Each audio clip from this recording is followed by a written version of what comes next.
ఫిబ్రవరి వచ్చేదేమో గానీ మా వాళ్ళు లాంటి వాళ్ళకి పండగే పండగ మామ.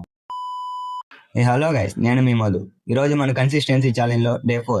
రోజులాగానే ఈ రోజు కూడా రెడీ అయిపోయి బ్రేక్ఫాస్ట్ చేసుకునేకైతే వచ్చేసాను. ఇంకా బ్రేక్ఫాస్ట్ చేసుకొని కాలేజ్కి వెళ్తుంటే మధ్యలో మా ఫ్రెండ్ గాడు అయితే ఎంట్రీ ఇచ్చినాడు. ఇంకా ఈ రోజు మన అదృష్టంతో మనకు లిఫ్ట్ అయితే దొరికేసింది. ఇంకా ఫస్ట్ క్లాస్ అయితే కంప్లీట్ చేసుకొని నెక్స్ట్ క్లాస్కి అయితే వచ్చేస్తాం మామ. మా వాడేమో బ్రేక్లో మంచిగా పండగ అయితే ఎంజాయ్ చేసుకొని వచ్చాడు.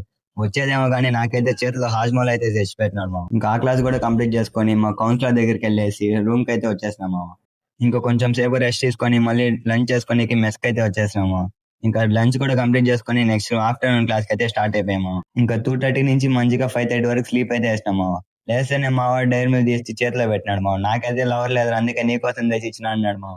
ఈ ఒక్క మాటతో లేచి నాకు ఏం చేయాలో అర్థం కాలే మామ. ఇంకా మళ్ళీ అయితే స్టడీస్ క్యాంటీన్ కి అయితే వచ్చేసి కొంచెం స్నాక్స్ వేసి నైట్ ఎగ్జామ్ రాసి మళ్ళీ మెస్ కి అయితే వచ్చేసినాము. ఈ రోజు మనకి మెస్ లో అయితే చికెన్ కాబట్టి లాగిచ్చేసి ఒక కోక్ అయితే తాగేసి మళ్ళీ రూమ్ కి అయితే వచ్చేసినాము. మీ డే ఎలా జరిగిందో కామెంట్ లో అయితే చెప్పండి మామ. ఇంకా రోజు ఇలాంటి అప్డేట్స్ కావాలంటే ఫాలో చేసి పెట్టుకోండి.